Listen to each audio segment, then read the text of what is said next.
नमस्कार, मैं अंजलि मिश्रा। स्वागत है आप सभी का हमारे चैनल में। असम में 2 चरणों के तहत पंचायत चुनाव कराए गए थे और अब इसकी काउंटिंग शुरू हुई है और इसी के साथ बीजेपी असम के पंचायती चुनाव में क्लीन स्वीप करती नजर आ रही है और कांग्रेस का बेड़ा गर्क। यूं कहिए कि कांग्रेस जो है यहाँ पर बुरी तरीके से हार रही है। जी हाँ, बिल्कुल सही सुना आपने। असम के पंचायती चुनाव से कांग्रेस का सुपड़ा साफ, तो बीजेपी परचम लहरा रही है। वही दूसरी तरफ अवैध रोहिंग्या बांग्लादेशियों को लेकर असम के मुख्यमंत्री हिमंत बिश्वा शर्मा ने बड़ा बयान दिया है और यह भी कहा है कि जो पाकिस्तान परस्त लोग हैं उनको तो हम संभाल ही रहे हैं और अब जो अवैध बांग्लादेशी है उनके खिलाफ कोई गिरफ्तारी या एफआईआर नहीं होगा, सीधा इन्हें डिपोर्ट करने का काम किया जाएगा। क्या है पूरा माजरा, ये विस्तार से जान लेते हैं। सबसे पहले बात कर लेते हैं असम के पंचायती चुनाव की। तो असम में 2 चरणों के तहत पंचायत चुनाव कराए गए। वहीं आज मतगणना जो है की जा रही है। सुबह 8 बजे से ही कड़ी सुरक्षा के बीच मतगणना शुरू हो गई।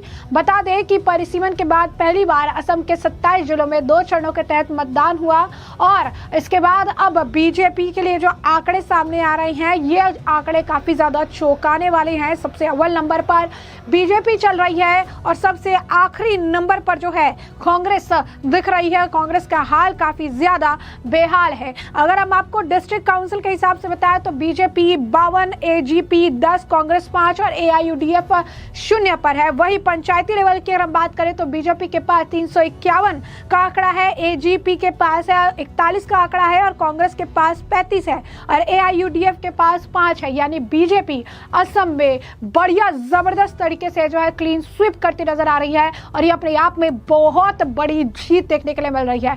पंचायती चुनाव को लेकर असम के मुख्यमंत्री हिमंत बिश्वा शर्मा ने कमर कस लिया था।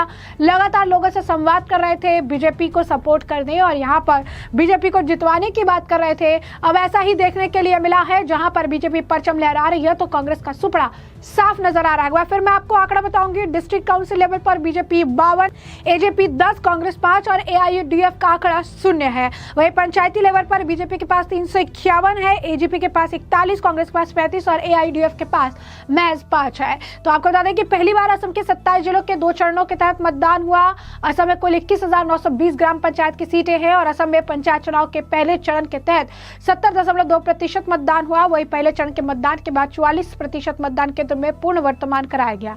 यहाँ 78% मतदान दर्ज किया गया है। दूसरे चरण के तहत आपको बता दें कि 79.83% मतदान किया गया था।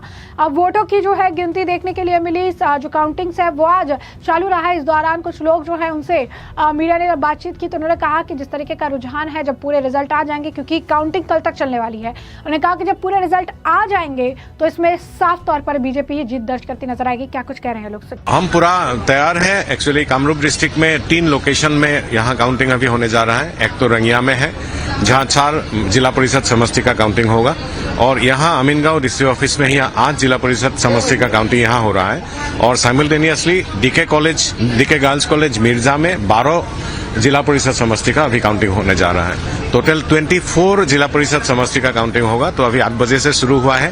पहले हम पोस्टल बैलेट पेपर काउंटिंग करेंगे और उसका खत्म होने के साथ साथ हम फर्स्ट राउंड का बैलेट पेपर काउंटिंग शुरू करेंगे। अब बता दें कि अधिकारी ने बताया कि मतपत्रों की जो गिनती है वो सुबह 8 बजे से शुरू हुई। उम्मीदवारों के मतगणना एजेंट सुबह इनके लिए पहुंच गए। उन्होंने बताया कि हिंसा और व्यवधानों की आशंका के चलते प्रशासन की ओर से सभी मतगणना केंद्रों पर पर्याप्त सुरक्षा व्यवस्था की गई थी।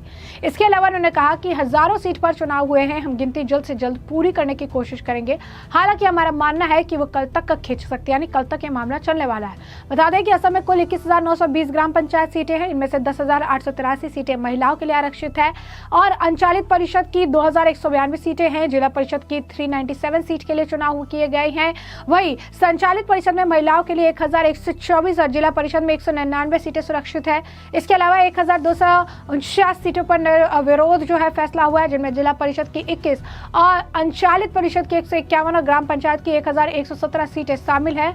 इस बार हुए पंचायती चुनाव में कुल 1.80 करोड़ लोग ने अपने मताधिकार का प्रयोग करने के लिए पात्र थे, जबकि 74.71% ने अपने मताधिकार का इस्तेमाल किया। वहीं दूसरी तरफ आपको बता दें कि असम के मुख्यमंत्री हिमंत बिश्वा शर्मा ने कहा कि रोहिंग्या सहित असम के मचिया हिरासत केंद्र के कैदियों पहचान किए गए विदेशियों में शामिल है, जिन्होंने हाल ही में बांग्लादेश में वापस भेजा गया है। मचिया ट्रांजिट सेंटर राज्य के अवैध विदेशियों के लिए हिरासत शिविर है। हिमंत बिश्वा शर्मा की यह टिप्पणी पिछले सप्ताह बांग्लादेशी मीडिया में आई उन रिपोर्टों के बाद आई जिनमें कहा गया कि बॉर्डर गार्ड बांग्लादेश को रोहिंग्या और बांग्लादेशी भाषा लोगों सहित कम से कम 123 लोगों को हिरासत में लिया गया, जबकि भारत ने उन्हें कुरीग्राम और खगराचरी सीमा चौकियों के माध्यम से बांग्लादेश में वापस भेजा था।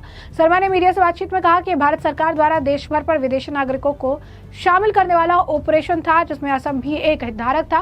उन्होंने कहा कि बांग्लादेश भेजे गए लोगों में मटिया ट्रांजिट कैंप के कैदी भी शामिल है। पाकिस्तान पर इस लोगों का भी जो वो पूरा ख्याल रख रहे हैं और उन्हें भी जो है सबक सिखाने का काम किया जा रहा है। क्या कुछ और कह रहे हैं वो सुनिए। Matia people has also gone. We have pushed them back. Only those people are there in Matia where litigation is there. Except those, everybody from detention center has gone back to Bangladesh. I mean these numbers I am not keeping it, but it was a operation by Government of India. Assam was a stakeholder, and along with the people who were identified in the other parts of the country, identified foreigners of Assam has also been pushed back. Most of the people against whom, yes, Rohingya has also gone back.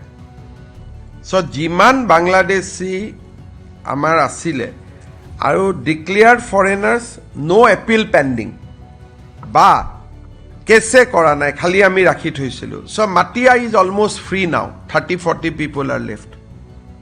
So everybody has been pushed back.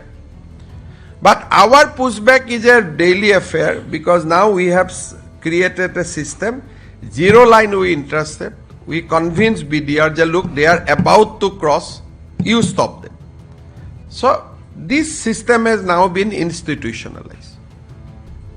And this Matia kori dibo, ekane 10 September leke praman kheni ahok aru. Observation ase beya kam jate ekidin koribo noare. Under surveillance, under observation thakibo.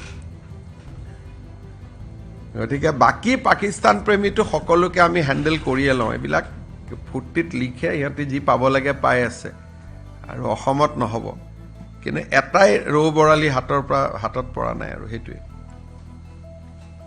যেনেকৈ আপোনালোকে দেখিছে তাত হিন্দু মানুহ আছে, Muslim মানুহ আছে, খ্ৰীষ্টিয়ানো আছে, বৌদ্ধও আছে, জৈনো আছে। এইকেইটা দিন যাতে আমি কোনেও এনেকুৱা কথা বতৰা নকওঁ যিয়ে আমাৰ একতাটো বিনষ্ট কৰি দিব পাৰে। ঘৰুৱা ইস্যু থাকে, আমাৰ ইলেকশ্যন আহিব, আমি আকৌ কম কথা যি ক'ব লাগে, কিন্তু এইকেইটা দিন আমি কথাই ব্যৱহাৰ বতৰাত এনেকৈ থাকিব লাগিব যাতে আৰ্মিৰ ঐক্য বা আৰ্মিৰ ইউনিটিত যাতে আমি ইনডাইৰেক্টলি এফেক্ট কৰি নেপেলাওঁ। যদি if we give a comment against any Sikh community, if we give comment against any Hindu community, if we give comment any Muslim community, any Buddhist community, any Jain community, this may become a bigger, and Pakistan is trying for that to divide us. So we should not allow Pakistan design to be successful. So now our policy, now our main idea is to remain as an Indian.